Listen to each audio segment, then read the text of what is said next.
Akala ko, ang kahirapan ang tanging kalaban natin, Carlos. Pero habang nagtitiis ako sa bawat butil ng kanin, ibinibigay mo pala ang buhay reyna sa ibang babae gamit ang pera para sa operasyon ng anak natin. Walang hiya ka. Ngayon, panoorin mo kung paano kita dudurugin. Hindi na ako ang basahang asawa na pwede mong tapakan. Ako, si Maria Isabel Enriquez. At ito na ang iyong katapusan. Sino nga ba ang tunay na talunan? Sawa na akong makita ang pagmumukha mong laging pagod, Maribel. Nakakasawa ang amoy ng kusina na nakadikit sa balat mo. Kaya huwag kang magtataka kung bakit mas gusto kong kasama si Stella. Siya amoy mamahaling pabango. Ikaw, amoy bawang at pawis. Ang bawat salitang binitiwan ni Carlos ay tila mga talim na humihiwa sa katinuan ni Maribel.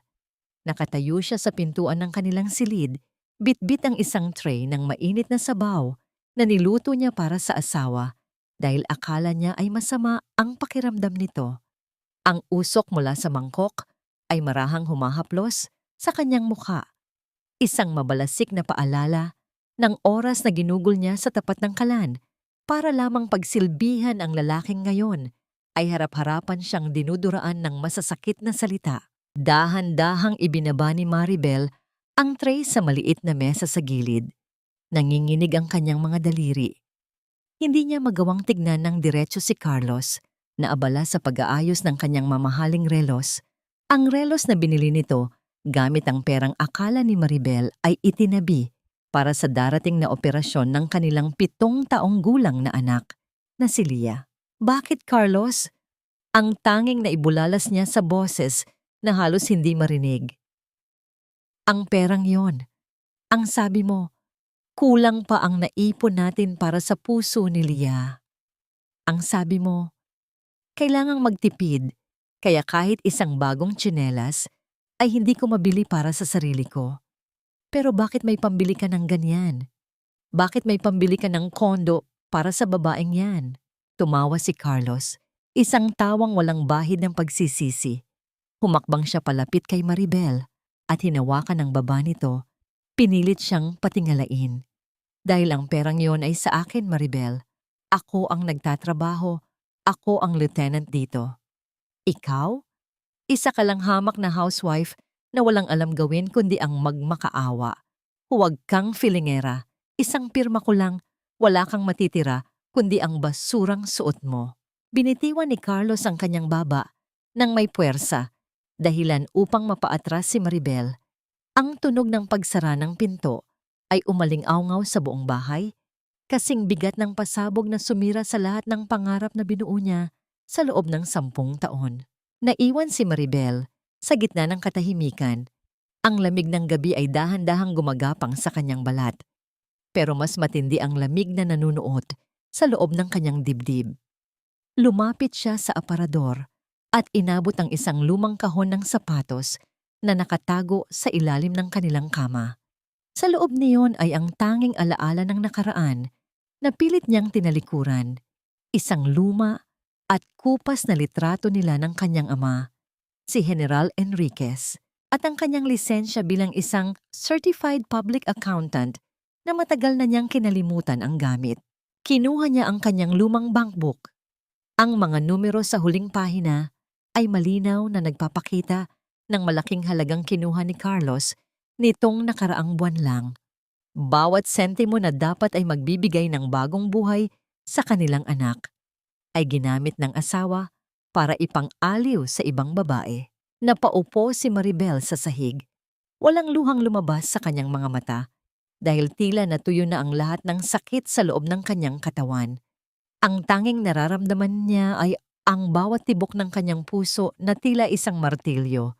Nagpapaalala sa kanya ng bawat sakripisyo, bawat pagtitiis, at bawat kasinungalingang kinagat niya dahil sa sil sa pag-ibig. Hinawakan niya ng mahigpit ang kanyang lumang lisensya. Ang kanyang mga kuko ay bumaon sa papel, isang pisikal na sakit na naging angkla niya sa realidad. Ang Maribel na laging nakayuko, ang Maribel na laging nagsasabing opo sa bawat sigaw ni Carlos At nang biyenan niyang si Doña Carmen, ay tila unti-unting naglalaho, kasabay ng usok ng sabaw na ngayoy malamig na. Sa labas, ang patak ng ulan ay nagsimulang humampas sa kanilang bubong. Lumilikha ng isang malungkot at mabigat na ritmo sa katahimikan ng gabi. Bawat patak ay tila isang sumbat.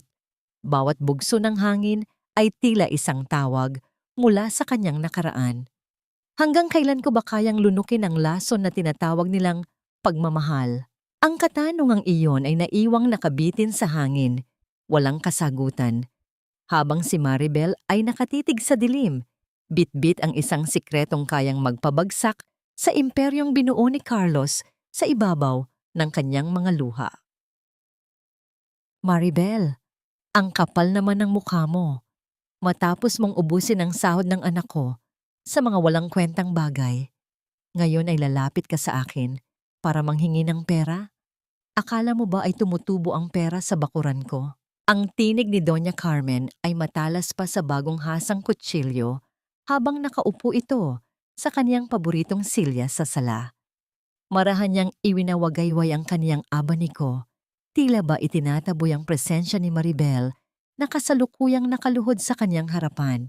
Ang bango ng mahaling tsaa na inihanda ni Maribel ay humahalo sa amoy ng liniment na ipinapahid ng matanda sa kaniyang binti. Isang mulasik na kaibahan sa amoy ng pawis at pagod na nanunuot sa suot na duster ni Maribel. Mama, nagmamakaawa po ako. Hikbi ni Maribel, ang kaniyang mga palad ay nakadaop, habang ang kaniyang noo ay halos humalik na sa malamig na sahig. Kailangan na po ni Lia ng operasyon. Ang sabi ni Carlos, wala na raw po kaming ipon. Kahit hiramin ko lang po muna, babayaran ko po kapag nakahanap na ako ng trabaho. Isang mapait na tawa ang kumawala sa mga labi ni Doña Carmen. Ibinaba niya ang kanyang abaniko at tinitigan si Maribel nang may pandidiri. Trabaho. Sa hitsura mong yan, ni hindi mo nga maasikaso ng maayos ang sarili mo. Sino ang kukuha sa'yo? Mula nang pumasok ka sa pamilyang ito, wala ka nang dinala kundi malas. Tingnan mo ang anak mo. Sakitin dahil siguro sa mga kasalanang dinala mo mula sa pinanggalingan mo. Ang bawat salita ay tila lason na dahan-dahang pumapatay sa natitirang dignidad ni Maribel. Ang sakit na marinig na ang kaniyang anak ay tinatawag na malas ng sarili nitong lola ay higit pa sa pasakit ng kaniyang tuhod na namamanhid na sa pagkakaluhod. Gustong sumigaw ni Maribel, gustong sabihin sa matanda na ang kaniyang anak ang nagpapakasasa sa pera habang ang apo nito ay naghihingalo, ngunit nanatiling nakasara ang kaniyang mga labi.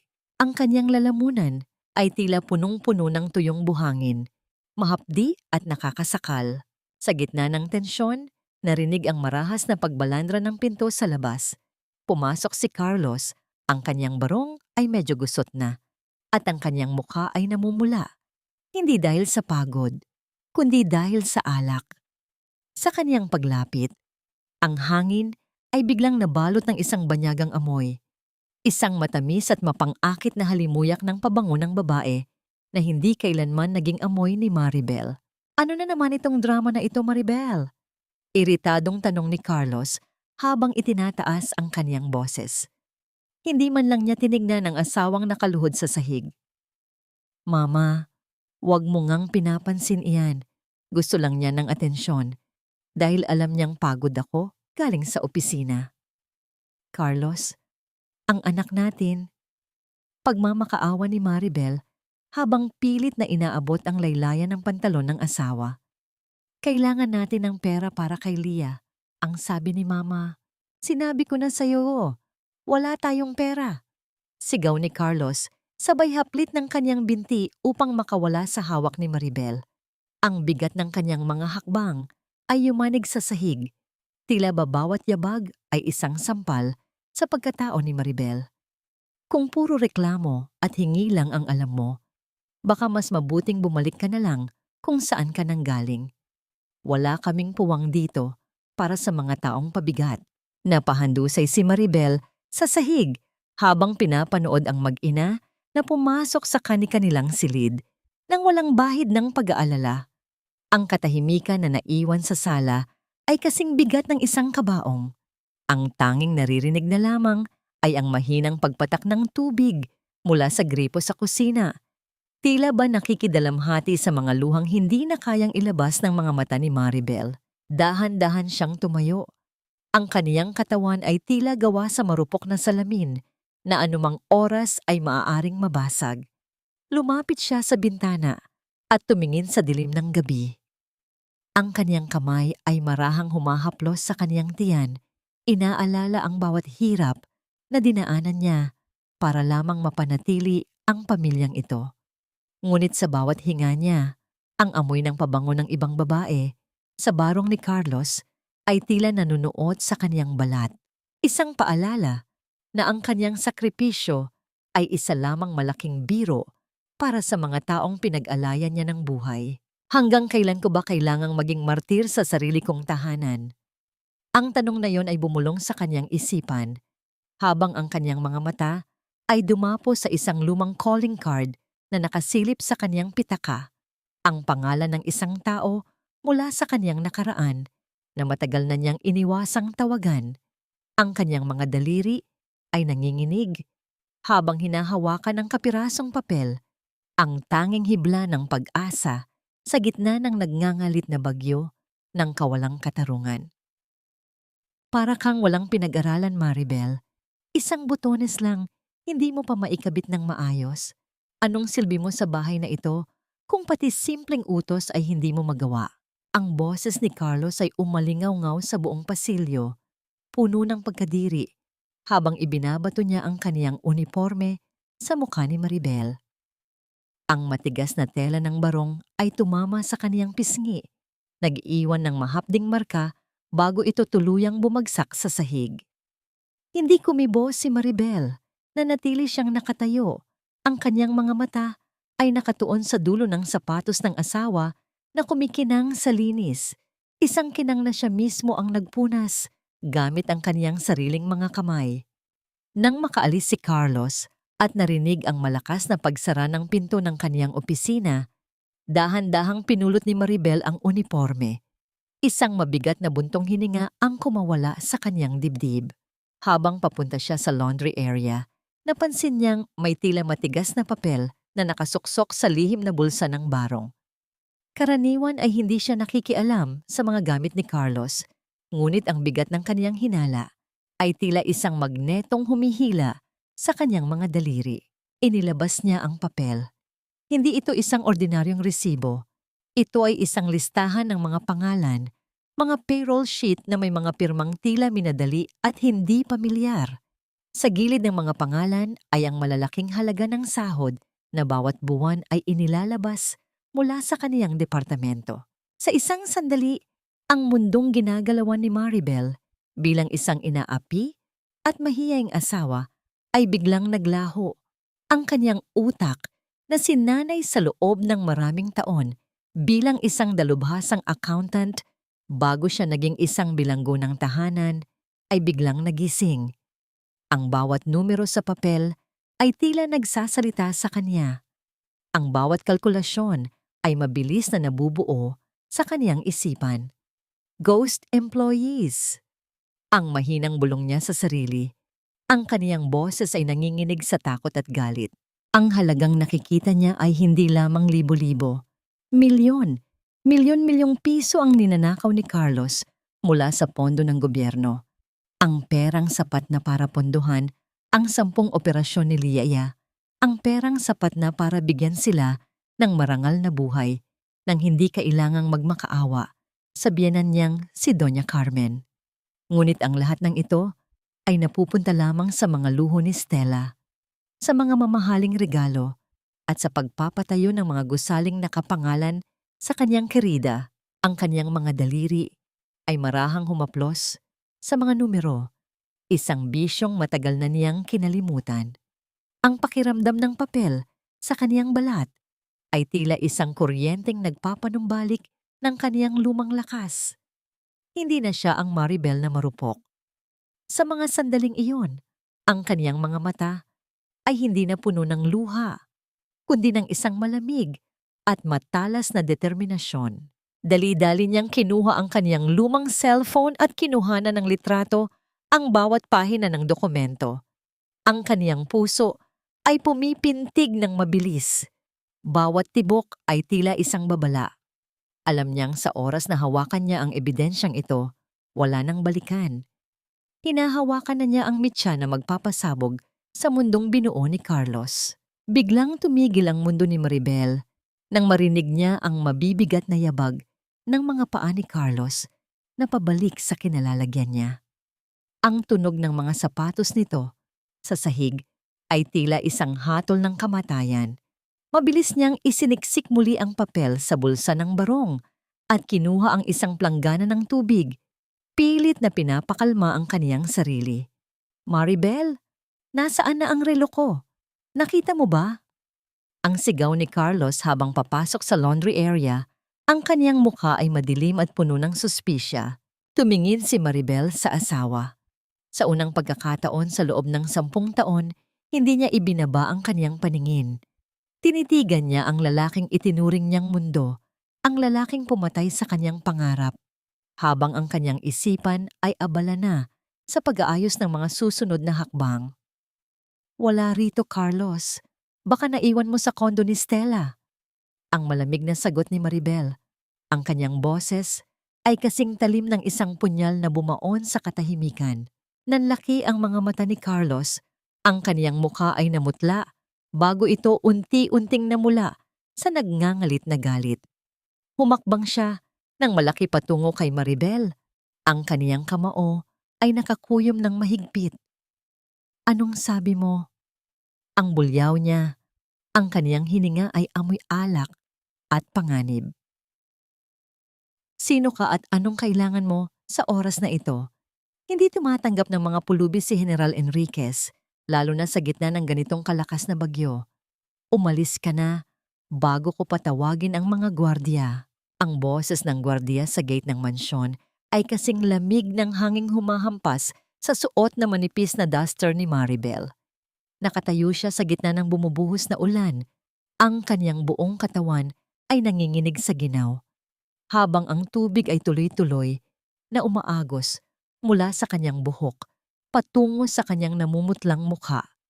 Ang bawat patak ng ulan sa semento ay tila tunog ng maliliit na martilyong nagpapapaalala sa kanya ng lahat ng pagkakamaling nagawa niya nitong nakaraang 10 taon. "Sabihin mo sa kanya, ang anak niya ay narito." Ang pautal-utal na sagot ni Maribel.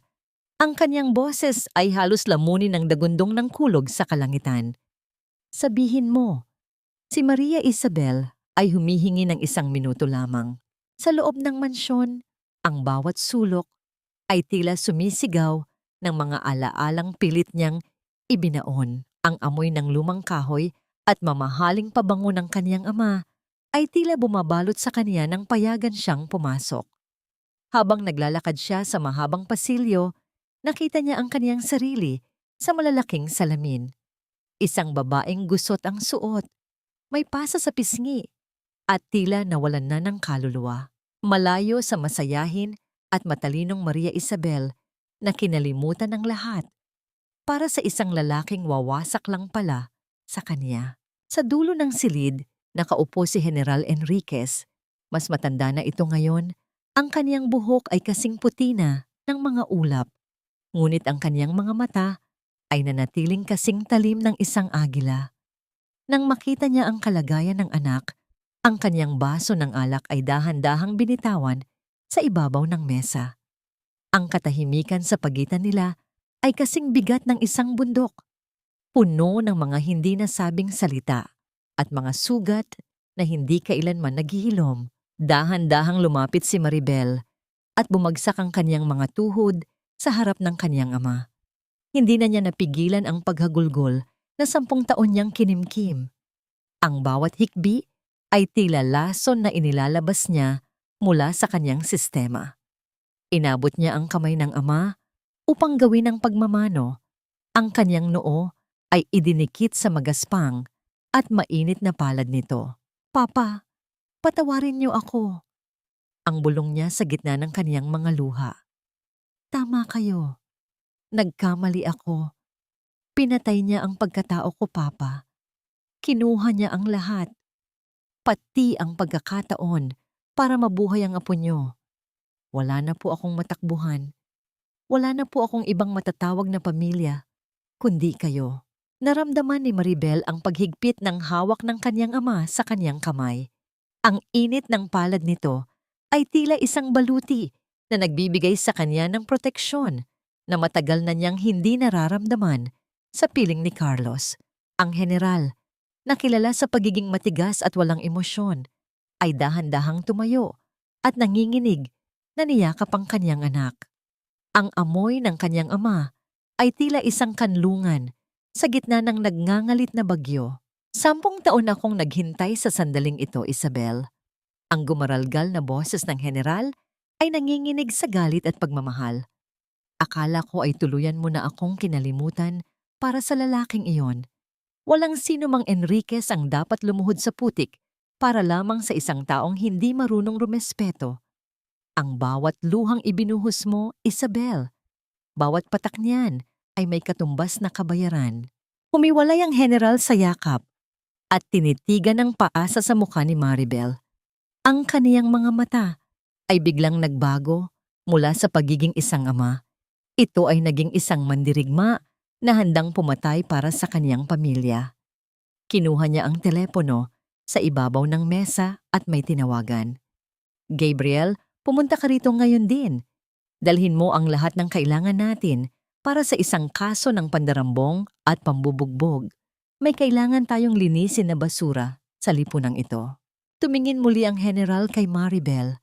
Ang kaniyang kamay ay marahang humahaplos sa buhok ng anak. Hindi ka na babalik sa bahay na yon bilang isang biktima, anak. Sa susunod na makita ka nila, makikita nila ang tunay na Maria Isabel Enriquez at sisiguraduhin kong sa kulungan ang tuloy ng hayop na yon. Sa gitna ng kaniyang pagod, isang kakaibang pakiramdam ang gumapang sa puso ni Maribel. Ang takot na kaniyang daladala kanina ay unti-unting napapalitan ng isang malamig at matalas na determinasyon. Alam niyang nagsisimula pa lamang ang laban, ngunit sa pagkakataong ito, hindi na siya mag-iisa. Salamat, Papa. Pero ako po ang tatapos sa kanya. Gagamitin ko ang lahat ng itinuro niyo sa akin at ang lahat ng ebidensyang ninakaw ko mula sa kaniyang opisina. Minsan, kailangan mong makita ang sarili mo sa mga mata ng ibang tao para ma-realize na hindi ka pala basura, na hindi ka isang pagkakamali, na dapat ikahiya. Ang kaisipang iyon ay tila isang marahang bulong sa isipan ni Maribel habang nakaupo siya sa loob ng malawak na library ng kaniyang ama. Ang sikat ng araw sa umaga ay sumisilip sa pagitan ng mabibigat na kurtinang pelus, nagbibigay ng liwanag sa mga alikabok na sumasayaw sa hangin. Suot niya ang isa sa mga lumang damit niya noong dalaga pa siya. Isang asul na bestido na tila nagpapaalala sa kanya na may buhay siya bago naging asawa ni Carlos. Ngunit sa tuwing mahahagi ng kanyang daliri, ang pasa sa kanyang pisngi, mabilis siyang ibinalik ng sakit sa realidad. Ang katahimikan sa loob ng silid ay naputol nang bumukas ang pinto. Pumasok ang isang lalaking may tindig na kasing tatag ng mga haligi ng mansyong yon. Suot ang isang plansadong puting polo at salamin na nagbibigay diin sa kaniyang matatalas, ngunit malumanay na mga mata. Lumapit si Gabriel. Bit-bit niya ang isang makapal na briefcase na tila naglalaman ng lahat ng sandata na kailangan ni Maribel para sa kanyang muling pagkabuhay. Maria Isabel, o mas gusto mong tawagin kitang Maribel? Ang tanong ni Gabriel. Ang kaniyang boses ay baritono, malalim, at may dalang kakaibang kapanatagan. Hindi agad nakasagot si Maribel. Tinitigan niya ang lalaking nasa kaniyang harapan. Naalala niya si Gabriel, ang matalinong protege ng kanyang ama. Ang lalaking noon pa man ay palihim na niyang hinahangaan dahil sa kaniyang paninindigan. Ngunit ngayon, Sa ilalim ng mga mata ni Gabriel, naramdaman ni Maribel ang isang uri ng hiya. Nahihiya siya dahil nakikita nito ang kaniyang pagkawasak. Isabel na lang ang mahinang sagot niya habang pilit na inaayos ang kaniyang buhok upang itago ang kaniyang pasa. Napansin ni Gabriel ang simpleng pagkilos na yon. Hindi siya umiwas ng tingin, ngunit ang kaniyang mga mata ay saglit na nagningas sa isang uri ng galit na hindi para kay Isabel, kundi para sa taong gumawa niyon sa kaniya. Dahan-dahan niyang inilapag ang briefcase sa mesa at naupo sa tapat ni Isabel. Ang kanyang bawat galaw ay maingat. Tila ba natatakot siyang mabasag ang babaeng nasa harap niya na tila gawa sa marupok na kristal. I've reviewed the files you sent last night, Isabel. As a CPA myself, I must say, your work is impeccable. Kahit 10 taon kang nawala sa field, hindi nawala ang talas mo. Carlos was sloppy. Inakala niya na dahil housewife ka lang, wala kang kakayahang intindihin ang mga ginagawa niya. Ang sabi ni Gabriel, habang inilalabas ang mga audit sheet na inayos ni Isabel. Sa unang pagkakataon, naramdaman ni Isabel ang isang kislap ng dangal sa kaniyang dibdib. Ang pagkilala ni Gabriel sa kaniyang kakayahan ay tila isang gamot na dahan-dahang humihilom sa kaniyang mga sugat. Gusto ko siyang pagbayarin, Gabriel. Hindi lang para sa akin, kundi para kay Leah. Kinuha niya ang perang para sa buhay ng anak ko. Ang sabi ni Isabel, ang kaniyang boses ay unti-unting lumalakas. Nawawala ang panginginig. Tumango si Gabriel. Inabot niya ang isang baso ng mainit na kape at inilapit ito kay Isabel. Ang kaniyang mga daliri ay saglit na dumapos sa kamay ni Isabel. Isang hawak na hindi nagmamadali. Isang hawak na puno ng respeto at pangako ng proteksyon. Gagawin natin yan. Pero kailangan nating maging matalino. Carlos is powerful in his own right at alam nating protektado siya ng kaniyang mga koneksyon. But he has one weakness, his arrogance. He thinks you are still under his thumb. Gagamitin natin yon laban sa kanya. Habang nagsasalita si Gabriel, nakita ni Isabel ang dedikasyon sa mga mata nito. Hindi lamang ito trabaho para kay Gabriel. Tila may mas malalim itong dahilan kung bakit ganito na lamang ang pagnanais nitong tulungan siya. Ang bawat salita nito ay tila isang baluti na ibinibigay sa kanya. Naghahanda sa kanya para sa isang digmaan na hindi gagamitan ng baril, kundi ng katotohanan at katarungan. Habang nagpapaliwanag si Gabriel tungkol sa legal na proseso, napansin niyang nanginginig ang kamay ni Isabel habang hawak ang tasa. Hindi nagsalita si Gabriel. Sa halip ay tumayo siya, kinuha ang isang kumot mula sa sofa at marahang ipinatong ito sa mga balikat ni Isabel. Ang simpleng pagkilos na yon, ang pag-aalaga na hindi humihingi ng kapalit, ay nagpabuhos ng mga luhang kanina papinipigilan ni Isabel. Sa pagkakataong ito, hindi ito luhang galing sa sakit, kundi luhang galing sa pasasalamat na sa wakas may nakakakita sa kaniyang paghihirap. Pag-isa. Isabel, tawag ni Gabriel nang maging kalmado na ang babae. May isa pa akong kailangang sabihin sa'yo. Carlos is looking for you. He's frantic, but not because he misses you. He realized the documents are missing at may kasama siyang mga tao na hindi natin inaasahan. Napatingin si Isabel kay Gabriel. Ang kanyang puso ay muling bumilis ang pintig. Sin? Ang iyong biyanan. At isang tao mula sa Internal Affairs na matagal nang binabayaran ni Carlos. They are planning to file a counter case against you. Pagnanakaw daw ng mga confidential documents. Ang cliffhanger na ito ay nag-iwan ng isang mabigat na tanong sa hangin. Sa gitna ng pag-asang kaniyang nararamdaman, muling lumitaw ang mga anino ng nakaraan na pilit siyang hinihila pabalik sa dilim. Akala ko ba ay matapang ka na? Akala ko ba ay tuluyan mo na kaming tatalikuran? Kita mo, sa huli, dito ka rin babagsak sa paanan ko dahil alam mong wala kang silbi sa labas ng bahay na ito. Isang tawag lang ng gutom, tiklop na ang prinsipyo mo. Ang bawat salita ni Carlos ay puno ng panunuya habang nakatingin siya kay Maribel na kasalukuyang nag-aayos ng kaniyang mga gamit sa loob ng kanilang silid. Nakatayo ang asawa sa pintuan. Ang kaniyang mga braso ay nakakrus sa kaniyang dibdib. Suot ang isang nangiting nagpapahiwatig ng kaniyang tagumpay. Hindi sumagot si Maribel. Sa halip, dahan-dahan niyang inilabas mula sa kaniyang bag ang isang supot ng mga sariwang gulay at karne na binili niya sa palengke bago siya bumalik. Ang mironya ng sitwasyon ay tila isang tinik na nakabaon sa lalamunan ni Maribel, habang ang kaniyang puso ay sumisigaw ng galit at pagkadiri. Ang kaniyang mga kamay ay abala sa paghahanda ng paboritong adobo ni Carlos. Ang pagkaing madalas niyang lutuin tuwing may kailangan siyang hingin o tuwing nais niyang amuhin ang asawa. Ang bawat hiwa ng kutsilyo sa karne ay tila isang simbolo ng kaniyang dahan-dahang pagpirapiraso sa kaniyang sariling dangal para lamang sa isang mas malaking layunin.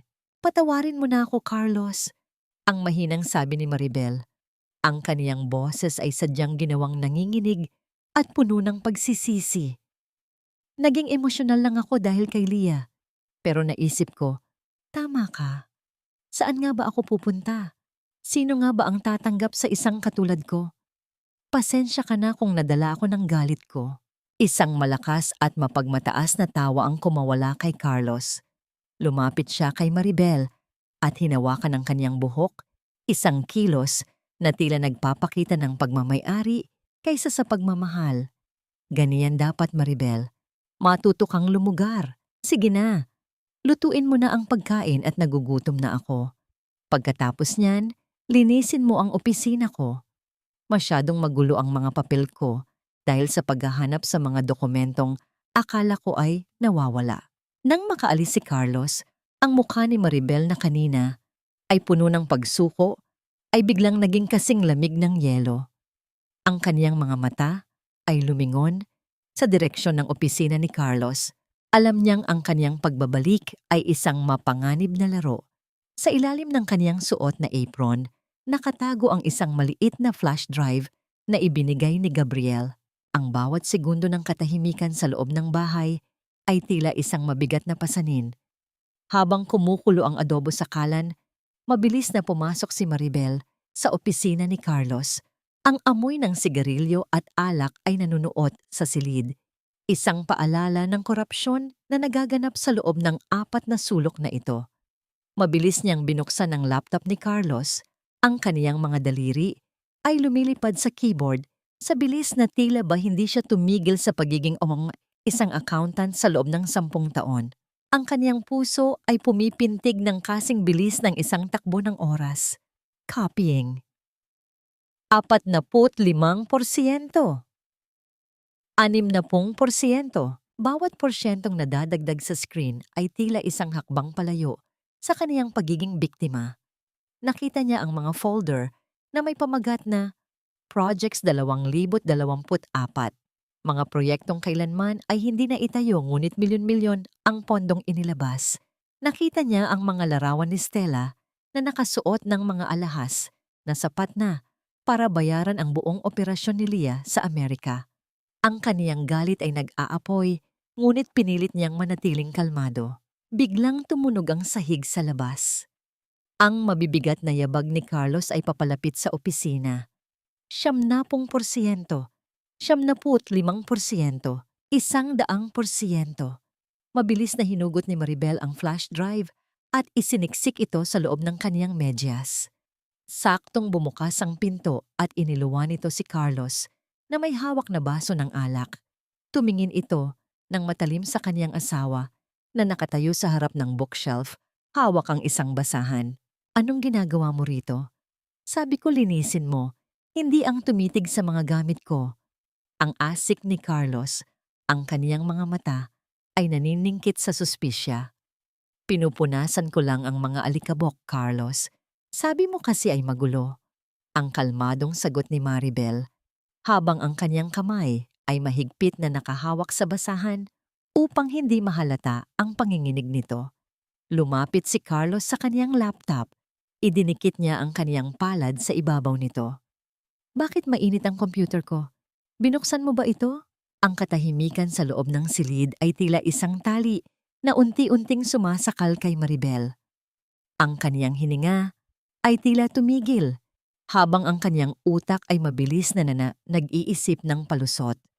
Ang bawat patak ng pawis sa kanyang likuran ay tila isang babala ng panganib na kaniyang kinalalagyan.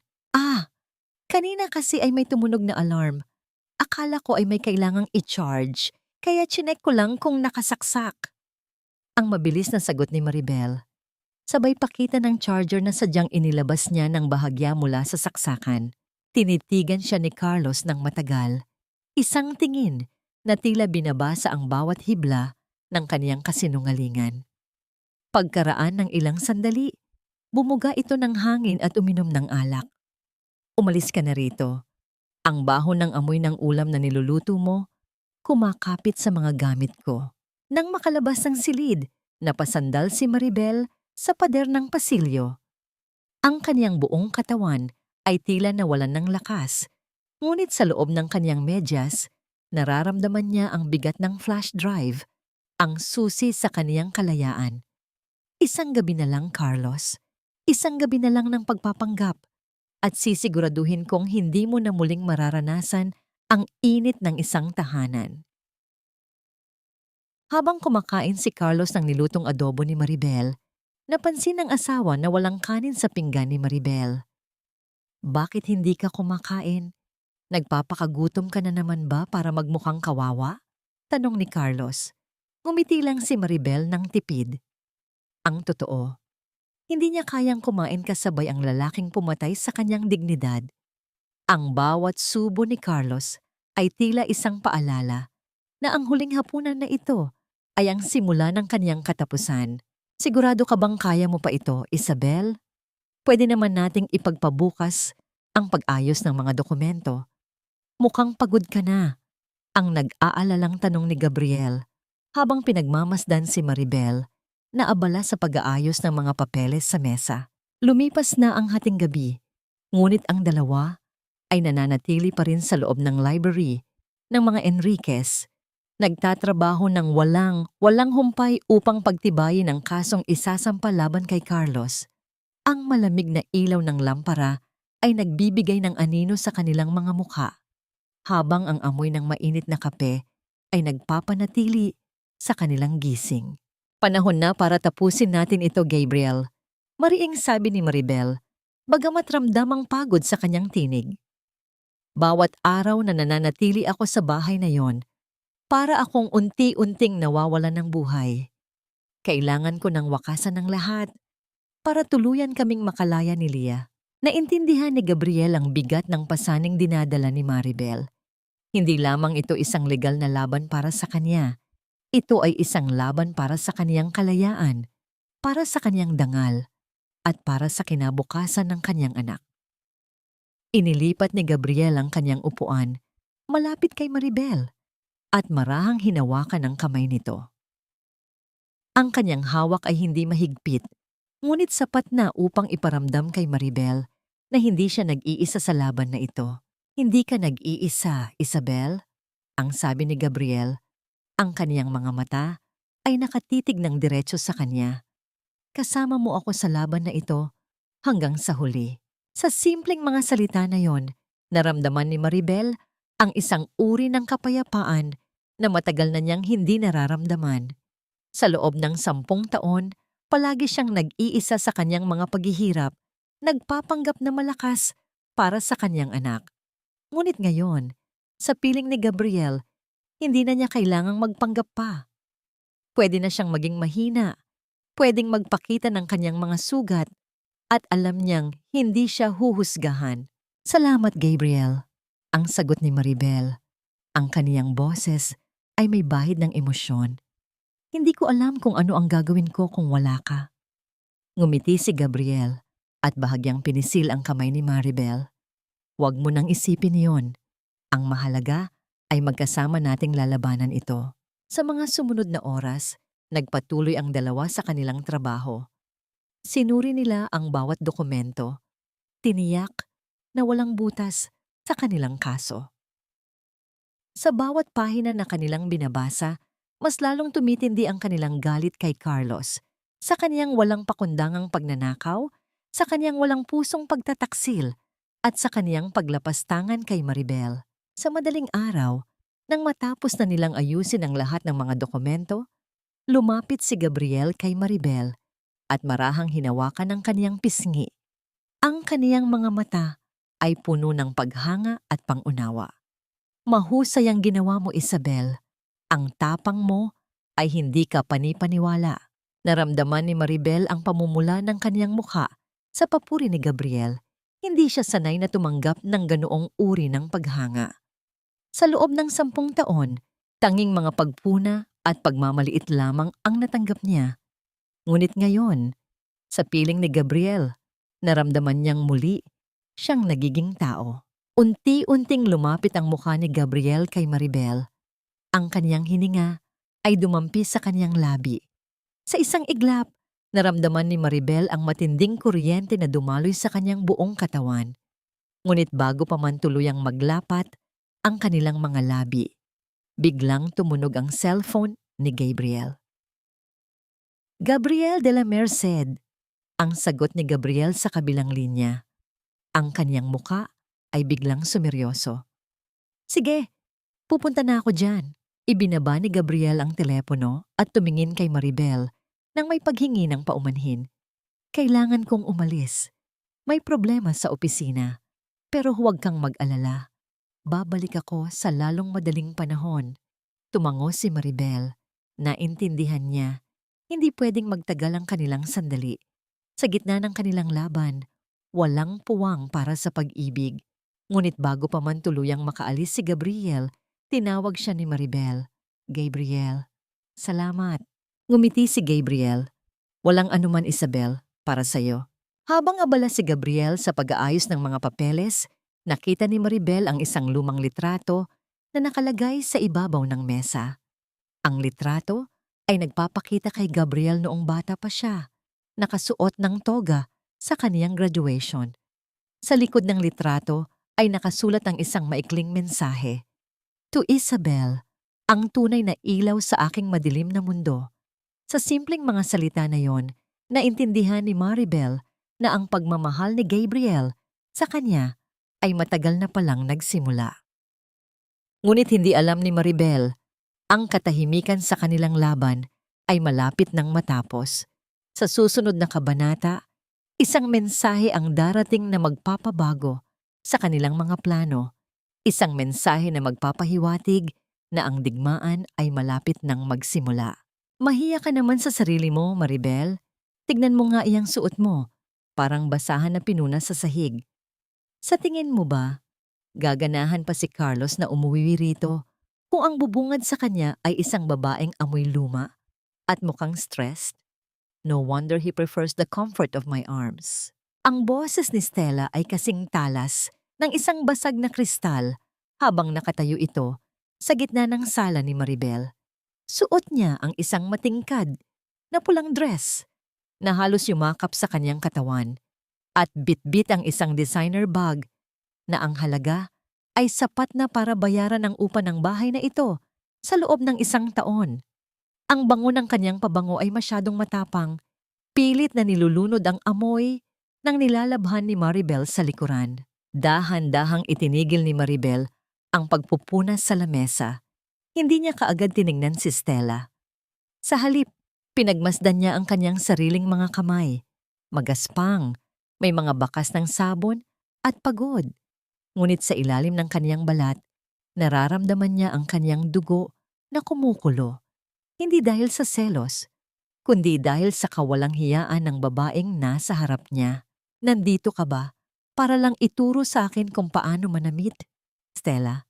O nandito ka para tignan kung gaano kalaki ang perang ninanakaw ni Carlos para lang tustusan ang lifestyle mo? Ang kalmadong tanong ni Maribel.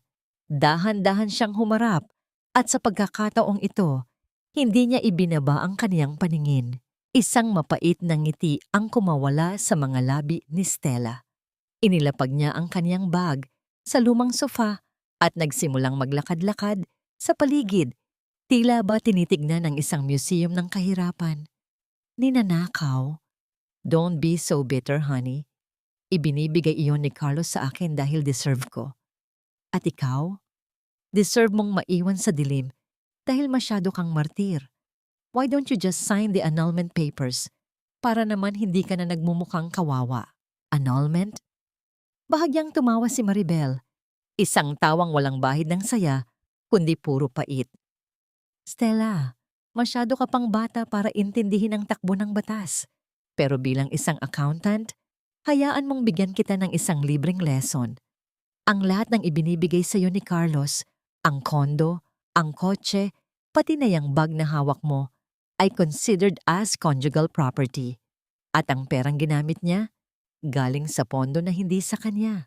In short, bawat sentimong ginagastos mo ay ebidensya ng kaniyang pagbagsak. Bahagyang namutla si Stella, ngunit mabilis niyang naitago ang takot sa likod ng kaniyang makapal na makeup. You're just bluffing. Carlos is a lieutenant. He is untouchable. Humakbang si Maribel palapit kay Stella.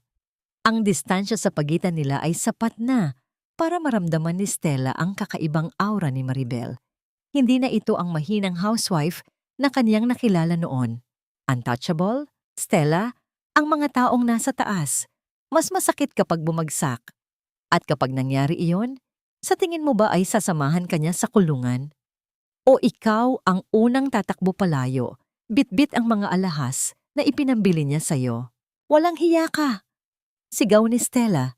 Itinaas niya ang kaniyang kamay para sampalin si Isabel. Ngunit bago pa man dumapo ang kaniyang palad, mabilis na nahawakan ni Maribel ang kaniyang pulso. Ang hawak ni Maribel ay mahigpit, kasing tigas ng kaniyang determinasyon. Huwag na huwag mo akong susubukan sa sarili kong bahay, Stella. Hindi na ako ang babaeng pwede mong apihin. Kung ako sa'yo, mag-iimpake na ako habang may oras pa. Binitiwan ni Maribel ang kamay ni Stella ng may puwersa. Napapaatras ang kabit, ang kanyang mukha ay puno ng galit at pagkalito. Mabilis niyang kinuha ang kanyang bag at naglakad patungo sa pinto. Ngunit bago siya lumabas, lumingon siya ng may masamang tingin. Hindi pa tayo tapos, Maribel. Sisiguraduhin kong sa kalsada ka pupulutin. Ang huling bulyaw ni Stella bago marahas na isara ang pinto. Naiwang mag-isa si Maribel sa sala. Ang kanyang buong katawan ay nanginginig, hindi dahil sa takot, kundi dahil sa adrenaline na dumadaloy sa kanyang sistema. Napaupo siya sa sofa. Ang kanyang mga kamay ay nakakuyom. Nang makaalis si Stella, napansin ni Maribel ang isang maliit na hair clip na nahulog nito sa sahig. Isang clip na may disenyong pambata. Biglang nanikip ang dibdib ni Maribel. Naalala niya ang clip na yon.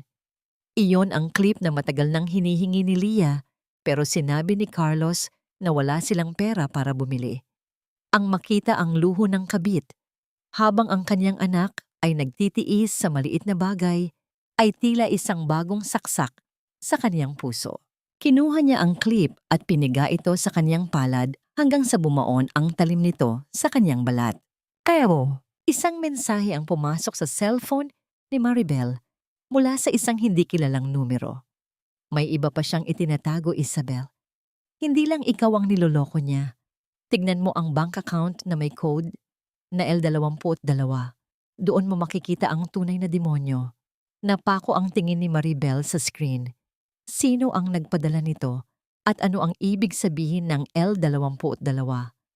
Ang bagong misteryong ito ay tila isang panibagong pinto na bubukas patungo sa mas madilim pang katotohanan.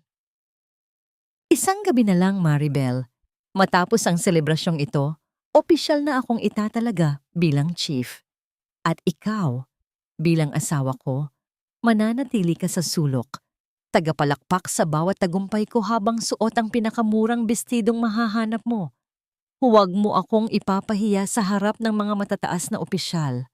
Ang boses ni Carlos ay puno ng pagmamayabang habang tinitignan niya ang kaniyang sarili sa salamin. Isinusukat niya ang kaniyang bagong tuxedo na tila ba ito ay isang baluti ng katarungan sa halip na isang kasuotang binili mula sa nakaw na yaman. Nakaluhod si Maribel sa paanan nito. Marahang pinapahira ng shoe polish ang kaniyang mga sapatos hanggang sa kumislap ang mga ito. Ang bawat pahid ng kaniyang kamay ay may kasamang panalangin, hindi para sa tagumpay ng asawa, kundi para sa katarungang matagal nang ipinagkait sa kanya. Sa kabilang bahagi ng sala, abala si Doña Carmen sa pakikipag-usap sa telepono. Ipinagsisigawan sa buong kapitbahayan ang nalalapit na pag-akyat sa trono ng kaniyang anak. Ang bawat halakhak ng matanda ay tila isang tinik na bumaon sa puso ni Maribel. Ang mironya ng lahat ng ito ay hindi nawawala sa kanya. Ang kanyang pagpapakumbaba sa harap ng kanyang mga kaaway ay ang huling sangkap na kailangan para sa kanyang bitag. Nang makaalis si Carlos para sa huling rehearsal ng programa, mabilis na tumayo si Maribel. Inalis niya ang kanyang apron at kinuha ang kanyang cellphone mula sa lihim na bulsa ng kanyang duster. Isang mensahe mula kay Gabriel ang bumulaga sa kanya. Isabel, nakuha na namin ang koneksyon ng L22. Hindi lang ito account para sa luho ni Stella. Ito ang ginamit niyang laundry account para itago ang mga kickback mula sa mga pekeng proyektong pang-imprastruktura. At ang mas masakit, ginamit niya ang pangalan ni Leah bilang primary beneficiary ng account na ito. Ginawa niyang sangkot ang bata sa kanyang krimen. Ang mundo ni Maribel ay tila sandaling huminto sa pag-ikot. Ang kanyang mga daliri ay nanginginig habang binabasa ang bawat salita. Hindi sapat na ninakawan ni Carlos ang kanilang anak ng pagkakataong gumaling. Ginamit pa niya ang kawalang malay ni Leah para protektahan ang kaniyang sarili. Ang bawat tibok ng puso ni Maribel ay tila isang babala. Ang galit na kaniyang kinikimkim ay handa nang sumabog. Handa na ang lahat, Isabel. Ang dugtong na mensahe ni Gabriel. Ang imbitasyon para sa special guest ay naipadala na. Ang iyong ama ay darating kasama ang kanyang mga tauhan. Pero ang pinakamahalagang armas ay ang audit report na hawak mo. Sigurado ka bang kaya mo itong harapin bukas? Huminga ng malalim si Isabel. Tumingin siya sa labas ng bintana kung saan ang langit ay unti-unting dumidilim, nagbabadya ng isang malakas na unos. Kailangang matapos na ito, Gabriel, para kay Leah. Sa mga sumunod na oras, naging kasing bilis ng kidlat ang mga kilos ni Maribel. Sa tulong ni Gabriel, naisaayos ang lahat ng teknikal na aspeto para sa gabi ng parangal. Bawat slide ng presentation, bawat bank statement, at bawat audio recording ng pakikipag-usap ni Carlos kay Stella ay nakahanda na sa isang encrypted file. Sa gitna ng kaniyang paghahanda, pumasok si Leah sa silid, bitbit ang kaniyang lumang manika. Ang maputlang mukha ng bata at ang kaniyang mahinang paghinga ay sapat na paalala kung bakit hindi pwedeng mabigo si Maribel. Mama, aalis ka po ba bukas? Isasama mo po ba ako? Ang mahinang tanong ni Leah. Lumuhod si Maribel at niyakap ng mahigpit ang kaniyang anak. Ang amoy ng bata, amoy ng sanggol at gamot, ay nagbigay sa kanya ng lakas na hindi kayang ibigay ng anumang sandata. Bukas, baby. Bukas ay magiging malaya na tayo. Magiging maayos na ang lahat. Pangako yan ni Mama. Nang gabi ring iyon, isang itim na envelope ang dumating sa bahay ni na Carlos. Walang pangalan ng nagpadala. Tanging isang gintong selyo lamang na may tatak ng opisina ng general. Sino ang nagpadala nito? Tanong ni Doña Carmen habang iniabot ang sobre kay Carlos na kapakarating lang. Binuksan ni Carlos ang sobre. Ang kanyang mga mata ay nanlaki ng mabasa ang nakasulat. The Auditor of Truth will attend your coronation. Be prepared to account for everything. Isang malamig na pawis ang gumapang sa likuran ni Carlos. Tumingin siya kay Maribel na kasalukuyang tahimik na nagliligpit ng mga pinagkainan. Ang kaniyang suspisya ay muling nag-alab, ngunit mabilis itong napawi ng kaniyang sariling kayabangan. Isang pananakot mula sa mga naiinggit sa akin, ang kampanteng sabi ni Carlos, sabay tapon ng sobre sa basurahan. Walang makakapigil sa akin bukas, kahit sino pa ang dumating. Ngunit sa ilalim ng lamesa, ang mga kamay ni Maribel ay nakakuyom ng mahigpit. Ang lambat ay nakalatag na, at bukas, Sa gitna ng kislap ng mga ilaw at tunog ng palakpakan, ang halimaw ay tuluyan ng mahuhuli. Habang tulog na ang lahat, pumasok si Maribel sa kanyang maliit na taguan at inilabas ang kanyang kaisa-isang hiyas, isang pares ng hikaw na pagmamay-ari ng kanyang namayapang ina. Ito ang huling bagay na hindi niya ibinenta noong mga panahong wala silang makain dahil ito ang kanyang koneksyon sa kanyang pagiging isang Enriquez. Isinuot niya ang mga ito sa harap ng salamin. Sa dilim, ang kinang ng mga hikaw ay tila mga bituin na nagbibigay ng liwanag sa kanyang desisyon. Hindi na siya ang asawa ni Carlos. Siya na muli ang anak ng general. O, Isabel, sa tingin mo ba ay nababawasan ang halaga ng isang brilyante kapag ito ay nabaon sa putik? Hindi, Isabel. Huhugasan mo lang ito at muli itong kikinang ng higit pa sa dati. Iyan ang nakikita ko sa iyo. Ang boses ni Gabriel ay tila isang banayad na himig na humahaplos sa naguguluhang isipan ni Maribel. Nakatayo silang dalawa sa balkonahe ng mansyon ng mga Enriquez, malayo sa ingay ng lungsod at sa laso ng tahanan ni Carlos. Ang malamig na simoy ng hangin sa madaling araw ay nagdadala ng amoy ng mga sariwang bulaklak ng jasmine, isang halimuyak na tila naglilinis sa kanyang pagkatao mula sa amoy ng bawang at kawalang pag-asa. Dahan-dahang itinuon ni Maribel ang kanyang paningin sa malawak na hardin. Ang bawat dahon na gumagalaw sa hangin ay tila bumubulong ng kalayaan. Sa tabi niya, nararamdaman niya ang presensya ni Gabriel, isang presensya na hindi humihingi, hindi nanunumbat, at hindi nangingibabaw.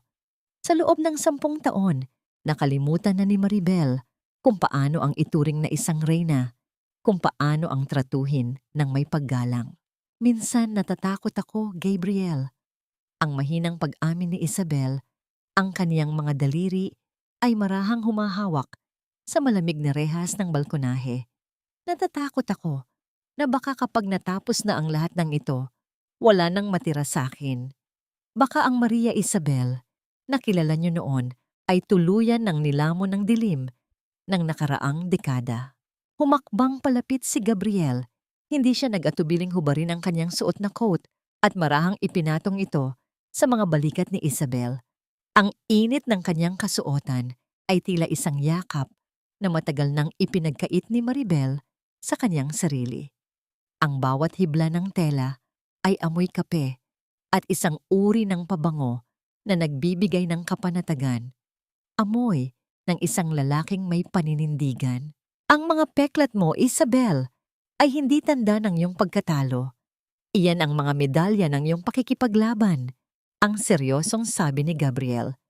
Inabot niya ang kamay ni Isabel at marahang pinagsalikop ang kanilang mga daliri. Ang kaniyang hawak ay matatag, tila isang angkla sa gitna ng nagngangalit na dagat. Tomorrow, the world will see the woman I see now. Matapang, matalino, at higit sa lahat, karapat-dapat na mahalin. Napatingin si Isabel sa mga mata ni Gabriel. Sa ilalim ng liwanag ng buwan, nakita niya ang isang katotohanang hindi niya inaasahan, isang paghanga na hindi lamang base sa awa, kundi sa isang malalim at matagal nang itinatagong pagsuyo.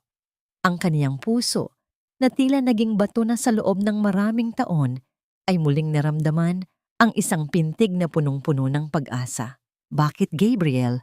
Bakit mo ginagawa ang lahat ng ito para sa akin? Ang tanong ni Isabel. Ang kaniyang boses ay nanginginig sa emosyon.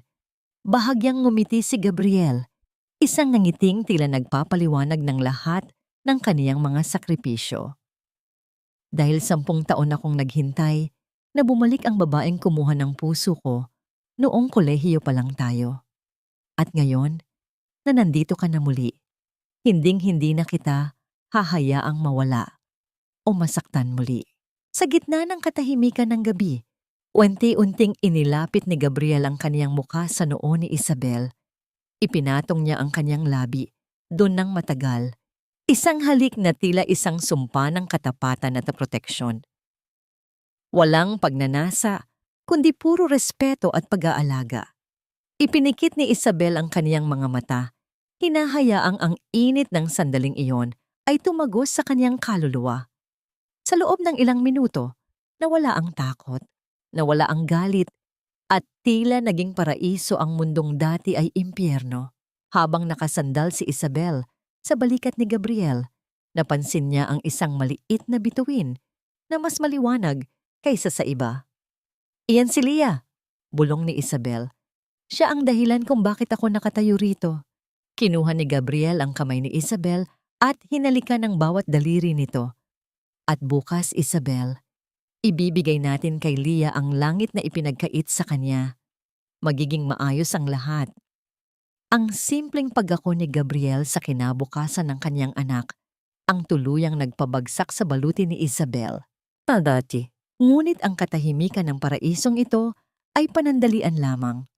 Nang bumalik si Isabel sa kanyang silid, nakita niya ang isang hindi inaasahang bagay sa ibabaw ng kanyang unan, isang itim na rosas na may kasamang sulat. "Akala mo ba ay ligtas ka na sa loob ng mansyong yan? Alam ko ang lahat, Isabel. Magkita tayo bukas sa party.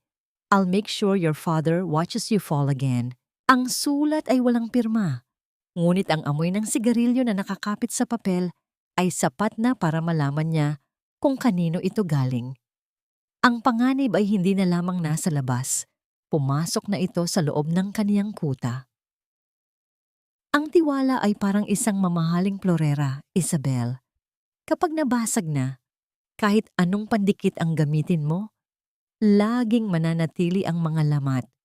At ang lamat na iniwan ni Carlos ay hindi lang sugat sa puso mo, kundi isang bitag na dahan-dahang sumasakal sa buong pagkatao mo. Ang boses ni Gabriel ay seryoso, habang tinititigan niya ang itim na rosas at ang sulat na nakalatag sa mesa. Ang katahimikan sa loob ng library ay tila isang mabigat na kumot, puno ng pangamba at nagbabadyang panganib. Ang kislap ng liwanag mula sa computer screen ay nagbibigay ng kakaibang anino sa mukha ni Isabel. Isang mukha na ngayon ay hindi na nagpapakita ng takot, kundi ng isang malamig na kalkulasyon. "Hindi lang niya ako gustong saktan, Gabriel." Ang mahinang sabi ni Isabel.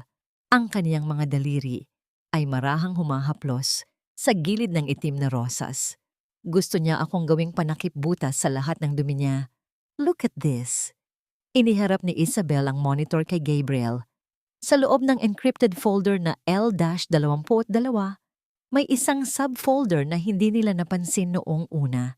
Ito ay may pamagat na MIE Holdings, Maria Isabel Enriquez Holdings. Bulong ni Gabriel, ang kaniyang mga mata ay nanliit sa galit. "Ginamit niya ang buong pangalan mo para magtayo ng isang shell company. Ang lahat ng nakaw na pera, mula sa mga ghost projects, ang lahat ng kickbacks, lahat iyon ay dumadaloy sa kumpanyang ito na nakapangalan sa iyo." Naramdaman ni Isabel ang isang matinding pait sa kaniyang lalamunan. Hindi lang pala siya pinagtaksilan bilang asawa. Binalak din siyang gawing kriminal ni Carlos sa loob ng 10 taon ng kanilang pagsasama habang siya ay abala sa pag-aalaga kay Leah at pagtitipid sa bawat sentimo. Abala naman si Carlos sa pagpepeke ng kaniyang pirma sa mga dokumentong legal. Ginawa siyang kalasag ni Carlos bago pa man mangyari ang anumang investigasyon. "He planned this from the very beginning, Gabriel," ang sabi ni Isabel. Ang kanyang boses ay kasing talim ng isang labaha. "Inakala niya na dahil wala akong koneksyon sa labas, dahil tinalikuran ko ang pamilya ko, wala akong paraan para malaman ang lahat ng ito. He thought I was just a ghost in his house." Tumayo si Gabriel at lumapit sa likuran ni Isabel. Ipinatong niya ang kaniyang mga kamay sa mga balikat nito, isang kilos na nagbibigay ng lakas at katiyakan. "But he forgot one thing, Isabel. Ghosts can haunt. At sa pagkakataong ito, ikaw ang magiging multo na kikitil sa kaniyang karera." Mabilis na nag-type si Gabriel sa keyboard. "Nakuha na natin ang huling piraso. I have the digital trail ng mga transfers mula sa pampublikong pondo patungo sa account ng MIE Holdings at ang ebidensya na ang mga pirma mo ay peke. Isang forensic audit na ginawa ko kagabi. All we need now is the stage. Humarap si Isabel kay Gabriel. The stage is set, Gabriel. Bukas, sa gabing parangal niya, hindi lang ako basta dadalo bilang asawa niya. I will be the auditor who will present his final statement. Tumayo si Isabel at tahimik na lumapit sa malaking salamin sa dulo ng silid. Mariin niyang tinitigan ang sariling refleksyon. Wala na roon ang babaeng puno ng lungkot. Ang suot niyang puting damit ay wariing nagsilbing baluti, matibay at walang bahid ng kahinaan. Inabot niya ang gunting sa ibabaw ng mesa. Walang pag-alinlangan, dahan-dahan niyang ginupit ang mahaba niyang buhok hanggang umabot sa balikat. Sa bawat hiblang nalalaglag, tila isa-isa niyang pinuputol ang mga tanikala ng nakaraan. Ang lahat ng nagdikit sa kanya kay Carlos, ngayon ay tuluyan na niyang pinakakawalan. Isabel, tawag ni Gabriel. Ang kaniyang boses ay puno ng paghanga habang pinagmamasdan ang pagbabago ng babae. May isang bagay pa. Ang taong nag-iwan ng rosas na ito sa unan mo. Nalaman na namin kung sino. It's one of the house staff na binayaran ni Carlos. Pero huwag kang mag-alala. Nailayo na siya ng mga tauhan ng general. Ngumiti ng tipid si Isabel. Hayaan mo siya, Gabriel. Hayaan mong isipin ni Carlos na natatakot ako. Hayaan mong isipin niyang kontrolado pa rin niya ang sitwasyon. Ang pinakamasarap na higanti ay ang higanting dumarating sa sandaling akala ng kalaban ay siya na ang nanalo. Sa labas, ang hangin ay nagsimulang umihip ng malakas. Lumilikha ng isang malungkot na tunog sa pagitan ng mga puno. Ang bawat kaluskos ng dahon ay tila isang babala. Ang gabi ay malalim na at bukas, sa kislap ng mga kristal na chandelier at tunog ng marangyang musika, ang katotohanan ay sasabog na parang isang bombang matagal nang nakatanim. Bago matapos ang gabi, pumasok si Isabel sa silid ni Leah. Mahimbing na natutulog ang bata. Ang maliit na dibdib nito ay marahang tumataas at bumababa. Hinaplos ni Isabel ang pisngi ng anak at bumulong, "Bukas, baby, hindi na tayo magtatago. Bukas, ibabalik ko ang pangalang dapat ay ipinagmamalaki mo." Sa bawat himaymay ng kaniyang puso, naramdaman ni Isabel ang isang uri ng kapayapaan. Ang kapayapaan ng isang inang handang sunugin ang mundo para sa kaligtasan ng kaniyang anak. Inabot ni Gabriel kay Isabel ang isang maliit na box. Sa loob nito ay ang isang pares ng pulang sapatos na may matutulis na takong. "Para sa iyong huling hakbang, patungo sa kalayaan," ang sabi ni Gabriel. Tumingin si Isabel sa mga sapatos. Kulay dugo, kulay ng tagumpay. "Salamat, Gabriel. Sisiguraduhin kong bawat tunog ng takong na ito bukas ay magpapaalala kay Carlos ng bawat luhang ibinuhos ko."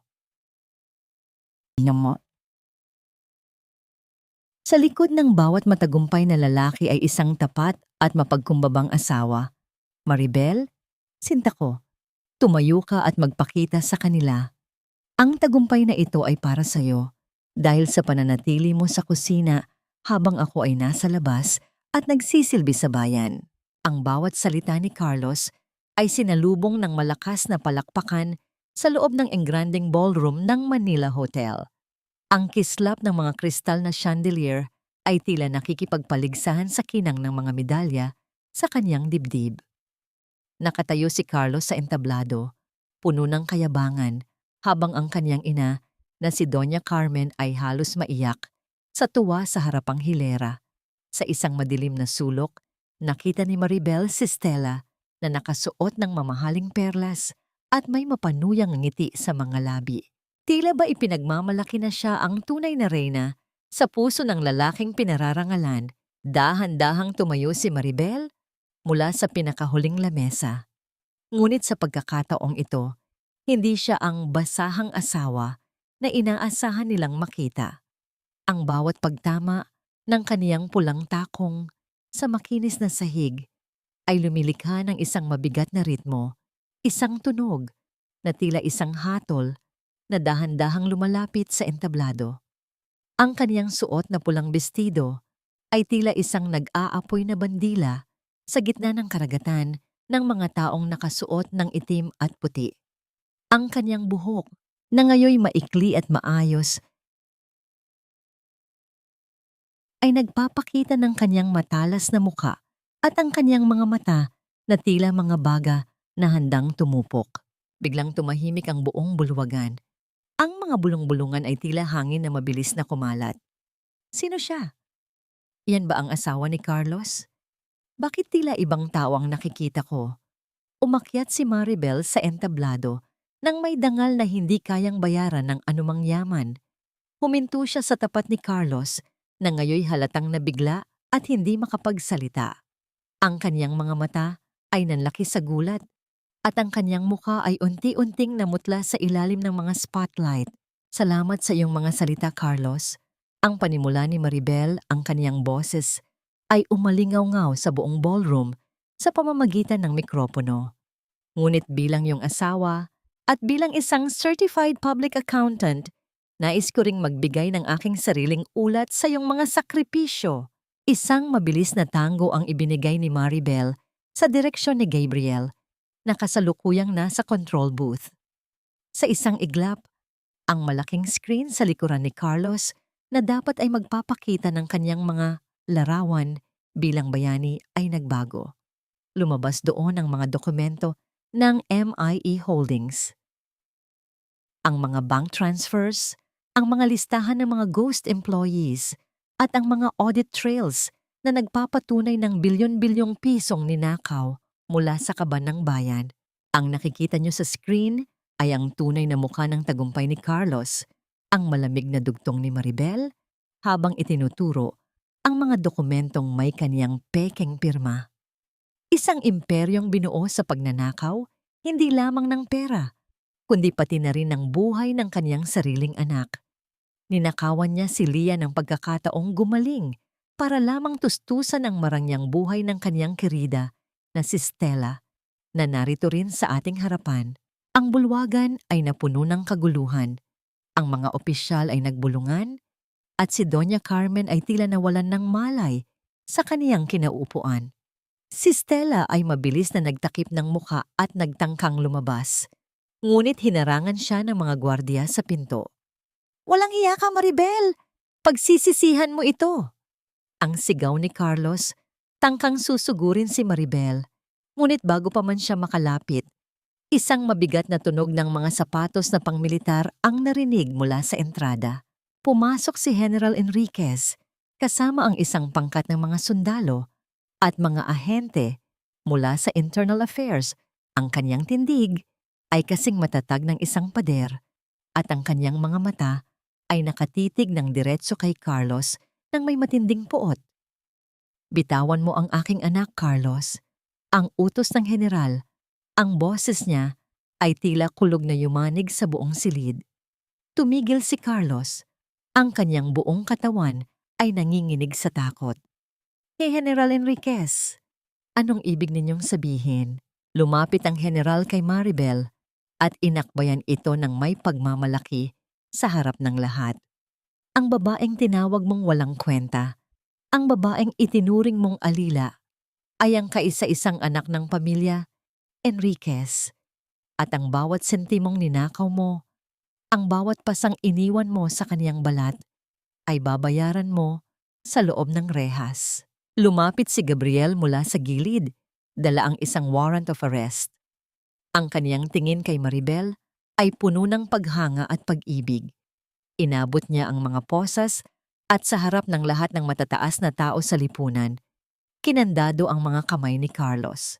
Ang tunog ng metal na naglalapat ay tila musika sa pandinig ni Maribel, ang tunog ng kaniyang ganap na kalayaan. Tumingin si Maribel kay Carlos sa huling pagkakataon.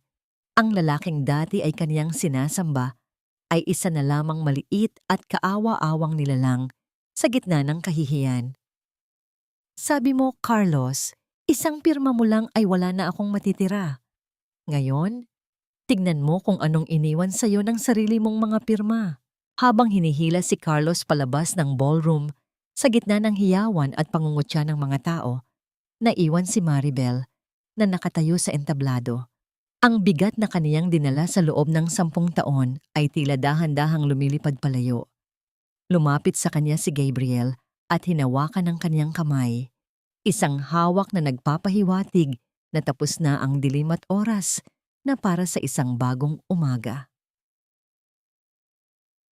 Sa gitna ng kaguluhan, nakita ni Maribel ang kaniyang ama na may luha sa mga mata. Lumapit ang general at kinuha ang kaniyang kamay. Inilapat ito sa kaniyang pisngi bilang tanda ng paghingi ng tawad sa mga taong nawala. "Welcome home, Maria Isabel," ang bulong ng ama. Sa sandaling iyon, naramdaman ni Maribel na hindi lang niya nakuha ang kaniyang higanti, kundi muli niyang nahanap ang kaniyang tunay na tahanan. Ngunit habang inilalabas si Carlos, lumingon ito nang may huling tingin ng kasamaan. "Akala mo ba ay tapos na ito, Isabel? Hindi mo alam kung anong pinasok mo. Hindi lang ako ang mawawala sa iyo." Ang huling banta na ito ay nag-iwan ng isang malamig na takot sa puso ni Maribel. Saan nanggagaling ang kumpiyansa ni Carlos? Mayroon pa ba siyang hindi alam na alas? Paano? Paano ka naging anak ng general? Hindi. Hindi ito totoo. Ikaw ay isang hamak na pulubi. Isang walang kwentang asawa na pinagbigyan lang ng anak ko. Bumangon ka riyan, Carlos. Sabihin mo sa kanila na kasinungalingan ang lahat ng ito. Ang boses ni Doña Carmen ay humahagulgol sa loob ng istasyon ng pulisya habang pilit nitong niyuyugyog ang rehas ng selda. Ang kaniyang dating mapagmataas na tindig ay ngayoy baluktot na sa takot at kahihiyan. Sa loob ng selda, nakaupo si Carlos. Ang kaniyang mukha ay namamaga at puno ng luha. Ang uniforme niyang dating pinagmamalaki ay ngayoy gusot na at walang kinang. Ang kaniyang mga mata ay blangko, tila nawalan na ng kaluluwa. Nakatayo si Maribel sa labas ng selda, kasama si Gabriel at ang kaniyang ama. Ang mga mata niya ay walang bahid ng pagkasuklam, kundi tanging awa na lamang. Ang babaeng minsan ay kaniyang biyenan, ang babaeng umapi sa kaniya, ay ngayoy isang kaawa-awang nilalang na humaharap sa bagsik ng batas. "Mama, huwag na po kayong magkaila," ang malungkot na sabi ni Maribel. "Ang lahat ng ebidensya ay narito. Ang perang ninakaw ni Carlos, ang mga ari-ari ang ipinangalan sa akin at kay Stella ang mga ghost employees.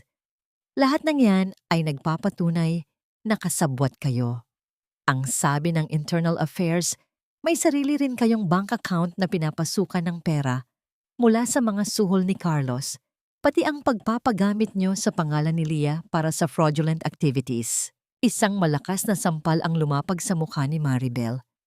Hindi ito galing kay Doña Carmen, kundi kay Stella, na biglang sumulpot mula sa likuran ng mga pulis. Ang kaniyang mukha ay puno ng galit at panginginig. "Ahas, dahil sa'yo nawala sa akin ang lahat. Ang kondo ko, ang kotse ko, pati ang reputasyon ko. Hindi ko hahayaan na ikaw lang ang masaya." Ngunit bago pa man makapagsalita si Maribel, mabilis na hinarang ni Gabriel si Stella. "Miss Stella, sa bawat salitang binibitiwan mo, mas lalo mong nilulubog ang sarili mo. Hindi ka basta-basta makakalabas dito. Ang lahat ng nakuhang ari-arian mo mula kay Carlos ay kailangan mong ipaliwanag." Napatingin si Stella kay Carlos sa loob ng selda.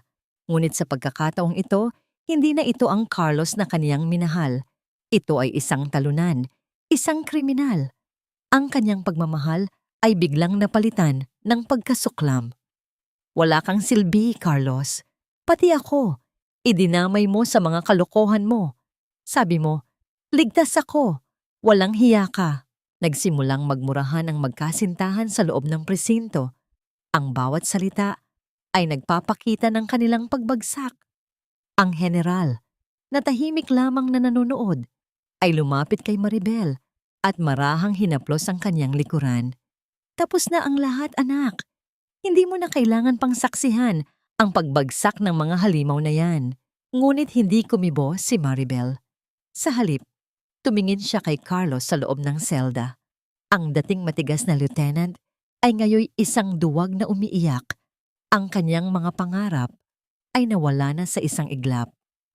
Sa kanyang mga mata, nakita ni Maribel ang huling sulyap ng lalaking minsan niyang minahal. Isang lalaking ginawa ang lahat para lamang baliwalain ang kaniyang pag-ibig. Carlos, ang mahinang tawag ni Maribel, ang kaniyang boses ay halos hindi marinig sa gitna ng kaguluhan. Tumunghay si Carlos, ang kaniyang mga mata ay puno ng pagtataka. Akala mo ba ay ikaw lang ang mawawala sa akin? Ang dugtong ni Maribel, ang kaniyang boses ay puno ng pait. Ang pinakamasakit sa lahat, Carlos, ay hindi ang pagkawala mo. Ang pinakamasakit ay ang mawala ang tiwala ko sa pag-ibig dahil sa'yo. Ngunit ngayon, malaya na ako at sisiguraduhin kong wala nang ibang babae ang maiiwan sa dilim na iniwan mo sa akin. Tumayo si Carlos at lumapit sa rehas. Ang kanyang mga mata ay namula sa galit. Hindi pa tayo tapos, Isabel. Hindi pa. Hindi mo alam kung anong pinasok mo. May isa pa akong itinatago na magpapabagsak sa'yo. Ngunit bago pa man makapagsalita si Maribel, mabilis na dumating ang mga pulis at pinakalma si Carlos. Ang kaniyang mga sigaw ay unti-unting lumayo at ang katahimikan sa loob ng presinto ay tila isang bagong simula. Nang matapos ang lahat at habang nakikipag-usap ang general sa mga opisyal, lumapit si Lia kay Maribel. May hawak ang bata na isang lumang panyo na may burdang Isabel. Mama, bakit po umiiyak si Tita Stella at Daddy? Tanong ni Lia, ang kanyang mga mata ay puno ng inosente. Yumakap si Maribel sa kanyang anak at hinalikan ang buhok nito. Kasi po, Lia, dumating na ang hustisya. At ngayong dumating na yon, pwede na tayong maging masaya. Ang panyo na ito, anak, ay tatanda ang simbolo ng pagbabago. Tumingin si Maribel kay Gabriel. Ang kaniyang puso ay puno ng pasasalamat. Ngunit ang huling banta ni Carlos ay tila isang maitim na anino na nananatili sa kaniyang isipan. Ano pa ang itinatago ni Carlos? Mayroon pa ba siyang hindi alam? Ang katanungang ito ay nagbigay ng bagong takot at pagdududa sa kaniyang puso. Minsan, ang pinakamahirap na bahagi ng paglaya ay hindi ang paglabas sa rehas ng nakaraan, kundi ang pagpapatawad sa sarili dahil sa pananatili ng matagal sa loob nito. Ang kaisipang iyon ay tila isang banayad na haplos sa isipan ni Maribel habang nakatayo siya sa hardin ng ospital. Ang sariwang hangin ng umaga ay nagdadala ng amoy ng bagong tabas na damo at ang malinis na samyo ng pag-asa. Sa loob ng silid na kaniyang tinatanaw mula sa malayo, mahimbing na natutulog si Lia. Sa wakas, matapos ang mahabang panahon ng pagtitiis at pananalangin, naging matagumpay ang operasyon sa puso ng kaniyang anak. Ang bawat tibok ng puso ni Lia ngayon ay hindi na isang kaba, kundi isang himig ng bagong buhay. Dahan-dahang hinaplos ni Maribel ang kaniyang dibdib. Wala na ang mabigat na pasaning tila sumasakal sa kanya sa loob ng 10 taon. Ang bawat luhang ibinuhos niya ay tila naging hamog na nagpalago sa kaniyang bagong pagkatao. Sa tabi niya, naramdaman niya ang isang pamilyar na presensya, ang init na nagmumula sa lalaking hindi kailanman bumitaw sa kaniyang kamay sa gitna ng pinakamadilim na bahagi ng kaniyang laban. Isabel, ang mahinang tawag ni Gabriel. Ang kaniyang boses ay punong-puno ng lambing, tila isang kumot na bumabalot sa kaniyang pagod na kaluluwa. Ligtas na si Lia, at ligtas ka na rin. Tapos na ang gabi, Isabel. Sumisikat na ang araw. Humarap si Isabel kay Gabriel. Sa ilalim ng liwanag ng umaga, nakita niya ang kaniyang sariling refleksyon sa mga mata ng lalaki. Hindi na ang basahang asawa, kundi isang babaeng buo, matatag, at karapat-dapat na mahalin. Inabot ni Gabriel ang kaniyang kamay, at marahang pinagsalikop ang kanilang mga daliri. Ang kaniyang hawak ay hindi nagmamadali, kundi isang pangako ng pananatili. Salamat, Gabriel, sa lahat. Hindi ko alam kung paano ko sisimulan ang buhay na ito nang wala ka. Ang tapat na pag-amin ni Isabel. Ngumiti si Gabriel, Isang ngiting tila nagbibigay ng liwanag sa buong paligid. Hindi mo kailangang mag-isip kung paano sisimulan, Isabel, dahil magkasama nating bubuuin ang bawat pahina nito. This is your rebirth, at karangalan ko na maging bahagi nito. Habang naglalakad silang dalawa pabalik sa loob ng ospital, isang hindi inaasahang balita ang dumating. Ang huling banta ni Carlos, ang sinasabi niyang huling alas, ay isa lamang palang desperadong pagtatangka na manakit. Ang mga dokumentong sinasabi niyang magpapabagsak kay Isabel ay napatunayang gawa-gawa lamang, isang huling kasinungalingan ng isang lalaking hindi matanggap ang kaniyang pagkatalo. Sa loob ng bilangguan, naiwan si Carlos na nag-iisa, kinakain ng sariling galit at pagsisisi, habang ang kanyang ina na si Doña Carmen ay tuluyan ng tinalikuran ng lahat ng kanyang mga kakilala. Napahinto si Isabel sa tapat ng bintana ng hallway. Nakita niya ang mga ibon na malayang lumilipad sa asul na kalangitan. Ang kanyang puso ay napuno ng isang uri ng kapayapaan na hindi kayang bilhin ng anumang yaman. Nahanap na niya ang kanyang tunay na halaga. Nahanap na niya ang katarungan. At higit sa lahat, nahanap na niya ang kanyang sarili. Isabel, tawag muli ni Gabriel, sabay abot ng isang maliit na box. Hindi ito galing sa general, galing ito sa akin. Binuksan ni Isabel ang box. Sa loob nito ay ang isang gintong susi. Ang susi ng isang bagong opisina, ang kaniyang sariling audit firm na matagal na niyang pinapangarap. Ang bawat detalye ng susi ay kumikinang sa ilalim ng ilaw. Tila isang simbolo ng kaniyang muling pag-akyat sa kaniyang propesyon. Para sa iyong kinabukasan, Maria Isabel Enriquez, CPA, ang sabi ni Gabriel nang may pagmamalaki. Hindi napigilan ni Isabel ang pag-agos ng mga luha ng katuwaan. Niyakap niya ng mahigpit si Gabriel, isinasandal ang kaniyang ulo sa dibdib nito. Ang tunog ng tibok ng puso ni Gabriel ay tila isang pangako. Isang pangako na sa pagkakataong ito, ang kaniyang pag-ibig ay hindi na magiging isang lason, kundi isang lunas.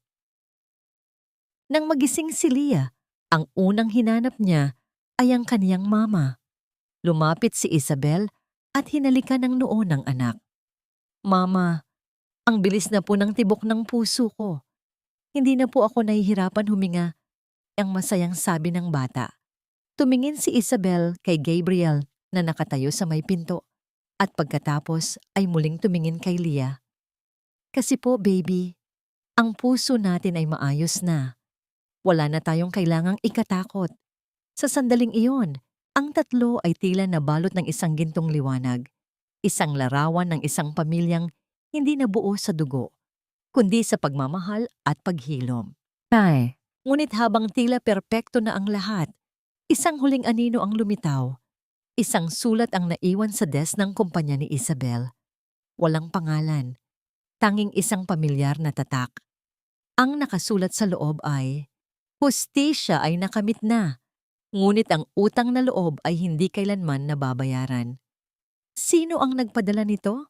Mayroon pa bang bahagi ng nakaraan ni Maribel na hindi pa tuluyang naililibing? Ang bawat dulo ay isa lamang disguise na simula. At sa bawat pagkawasak, may pagkakataong bumuo ng isang bagay na mas matibay, mas totoo, at mas maliwanag. Ang hapon ay dahan-dahang nagbibigay daan sa isang ginintuang paglubog ng araw sa malawak na bakuran ng mga Enriquez. Ang hangin ay amoy sariwang damo at ang halimuyak ng mga namumukadkad na gardenia. Nakaupo si Maribel sa isang wooden bench, pinagmamasdan si Leah na masayang tumatakbo kasama ang isang maliit na tuta. Ang bawat tawa ng kaniyang anak ay tila isang anghel na umaawit, isang himig na nagpapatunay na ang lahat ng sakit na kaniyang dinaanan ay may katumbas na himala. Wala na ang mga anino sa kaniyang mga mata.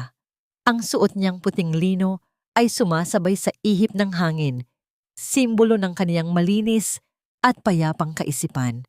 Sa kaniyang kandungan ay nakapatong ang isang sulat, ang huling sulat tungkol sa utang na loob, na kaniyang natanggap noong nakaraang buwan. Ngumiti si Maribel nang maalala ang pag-uusap nila ng kaniyang ama. Ang sulat na yon ay hindi galing sa isang kaaway, kundi isang huling pagsubok ng general para malaman kung handa na ba siyang harapin ang kaniyang nakaraan ng walang takot. At sa pagkakataong ito, hindi siya nabigo. Deep in thought again, my love? Ang baritonong boses ni Gabriel ay tila isang mainit na yakap. Lumapit ang lalaki. Bit-bit ang 2 tasa ng tsa. Naupo siya sa tabi ni Maribel. Ang kaniyang presensya ay nagbibigay ng agarang kapanatagan. Sa loob ng 2 taon mula nang maganap ang iskandalo, nanatili si Gabriel sa kaniyang tabi. Hindi bilang isang tagapagligtas, kundi bilang isang katuwang sa pagbuo ng kaniyang muling pagkabuhay. Naisip ko lang, Gabriel, kung gaano kalayo na ang narating natin. Ang mahinang sagot ni Maribel. Inihilig niya ang kanyang ulo sa balikat ng lalaki. Dati, akala ko ang mundo ko ay magsisimula at magtatapos sa loob ng kusina ni Carlos. Akala ko, ang halaga ko ay nakadepende sa kung gaano ko kayang lunukin ang sakit. Hinawakan ni Gabriel ang kaniyang kamay at marahang hinaplos ang kaniyang mga daliri. You were never just a housewife, Isabel. You were a queen in waiting. Kailangan mo lang mahanap ang dambana na karapat-dapat sa'yo. Napatawad ko na siya, Gabriel. Ang bulong ni Isabel, ang kaniyang mga mata, ay nakatitig sa papalubog na araw. Hindi dahil deserve ni Carlos ang kapatawaran, kundi dahil deserve ng puso ko ang kapayapaan. Wala na akong galit. Wala na akong puot. Ang tanging natitira ay ang pasasalamat na natapos na ang kabanatang iyon. Tumingin si Gabriel kay Isabel nang may malalim na paghanga. Ang kaniyang audit firm ay isa na sa pinakamatagumpay sa bansa. Kinikilala sa integridad at katapangan, mga katangiang taglay ni Isabel. At ang katarungan? Sa tingin mo ba ay sapat na ang nangyari? Ang katarungan ay hindi lang ang pagkabilanggo ni Carlos o ang pagbagsak ni Stella, sagot ni Isabel. Ang tunay na katarungan ay ang makita si Leah na lumalaking malusog at ang makita ang sarili ko sa salamin na hindi na nahihiya. That is my ultimate victory. Lumapit si Leah sa kanila, hiningal at masaya. Mama, Tito Gabriel, look! The pup found a butterfly. Binuhat ni Gabriel ang bata at pinaupo sa kanyang kandungan. Ang tatlo ay tila isang perpektong painting ng isang bagong simula. Sa sandaling iyon, ang lahat ng sugat ng nakaraan ay tila naging mga pilat na lamang na nagpapaalala ng kanilang katibayan. Walang onomatopoeia, walang ingay. Tanging ang tahimik na kumpas ng kalikasan at ang mainit na pintig ng 3 pusong naghilom. Dahan-dahang kinuha ni Isabel ang kaniyang tasa at itinaas ito ng bahagya sa langit. Isang pagpupugay sa kaniyang ina, sa kaniyang ama at sa kaniyang sarili. Ang gabi ay dumarating, ngunit hindi na ito nakakatakot. Dahil sa pagkakataong ito, dala niya ang kaniyang sariling liwanag. The audit is closed, Gabriel. Everything is accounted for, and the balance is finally in favor of love.